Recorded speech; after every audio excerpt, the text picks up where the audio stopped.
اسرائیل کے حملے کے بعد قطر نے اعلانی جنگ کر دیا ہے۔ پاکستان کی جدید ترین مشینری الیکٹرانک وارفیئر سسٹم مشرق وسطی پہنچا دیا گیا ہے۔ اسرائیل کو کیا قطر پاکستان سے تگڑا جواب دے پائے گا یا پھر نہیں، یہ وقت بتائے گا ناظرین۔ اور اس کے ساتھ ساتھ اسرائیل کے لیے کون سا بڑا سرپرائز تیار کیا جا رہا ہے ناظرین۔ نیپال کا نیا وزیر اعظم را کا ایجنٹ ہوگا۔ کچھ ایسی ڈیٹیلز منظر عام پر آئی ہیں جو کہ شاید آپ کو معلوم نہ ہوگی۔ آخر یہ بات کیوں کہی جا رہی ہے، پس پردہ حقیقت کیا ہے؟ صرف یہی نہیں ناظرین، بڑی ڈیولپمنٹس ہیں، سب آپ کو بتائیں گے اپنے آج کے اس ولاگ میں۔ آپ سب پر سلامتی ہو، مجھے جواد یوسف کہتے ہیں۔ ناظرین سب سے پہلے بات کرتے ہیں قطر پر جو حملہ کیا گیا تھا اسرائیل کی جانب سے۔ ناظرین مذمتوں کا سلسلہ تو جاری تھا، اور مذمتوں کے بعد اب قطر کے وزیر اعظم کی جانب سے ایک بہت بڑا اعلان کیا گیا ہے۔ جی ہاں ناظرین، سب سے پہلے قطر کے دارالحکومت دوحہ پر جو حملہ کیا گیا، جس کے اندر اسرائیل کے جو مقاصد تھے وہ ناکام ہوئے، اسرائیل کی جو پلاننگ تھی وہ ناکام ہوئی۔ مرکزی قیادت کو نشانہ بنانا تھا فلسطینی مزاحمتی تنظیم حماس کی، لیکن اس کو اچیو کرنے میں وہ ناکام ہو گئے۔ ناظرین یہ کہا جا رہا تھا کہ خلیل الحیہ جو ایک مرکزی رہنما تھے اس تنظیم کے، ان کو شہید کر دیا گیا ہے، لیکن وہ شہید نہیں ہوئے۔ اور جو مرکزی قیادت کی متضاد خبریں آ رہی تھی کہ ان کو شہید کر دیا گیا، وہ تمام تر بھی جھوٹ پر مبنی تھی۔ ناظرین خلیل الحیہ کے بیٹے سمیت 6 افراد کو شہید کیا گیا، مطلب اسرائیل جو اپنا گول تھا اس کو اچیو کرنے میں ناکام ہوا۔ ناظرین اس میں تو ناکام ہوا، لیکن قطر کی جانب سے جو رسپانس آیا ہے، آنے والے دنوں میں یہ پتہ لگ سکے گا کہ قطر کس طریقے سے اسرائیلی جارحیت کو جواب دیتا ہے، اسرائیل کا منہ بند کرتا ہے۔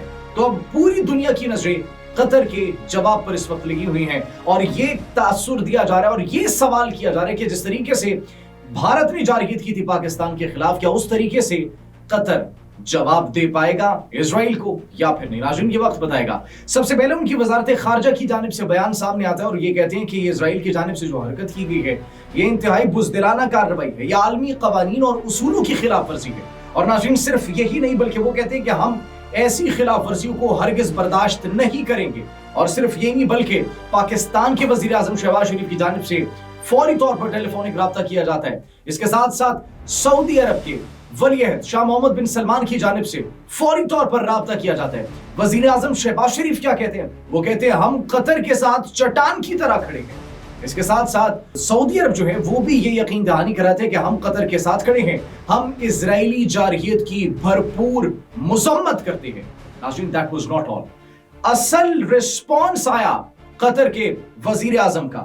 قطری وزیر اعظم شیخ محمد بن عبد الرحمن الثانی، ان کی جانب سے کہا گیا کہ یہ ریاستی دہشت گردی ہے اور قطر جواب کا حق محفوظ رکھتا ہے، ہم جواب دیں گے اور وہ جواب ہماری مرضی کا ہوگا۔ ناظرین انہوں نے پھر اسرائیلی وزیر اعظم نیتن یاہو کی بات کی، اور کہا کہ نیتن یاہو یہ صرف اسرائیل کے امن کو خراب نہیں کر رہے، یہ صرف فلسطین کو جو ہے نقصان نہیں پہنچا رہے، بلکہ یہ پورے خطے کے امن کو خراب کر رہے ہیں۔ ناظرین صرف یہی نہیں بلکہ نیپال کے وزیر اعظم نے استعفیٰ دے دیا گزشتہ روز، اور وہاں پر جن زی کا جو احتجاج ہے وہ انتہائی شدت اختیار کر چکا ہے۔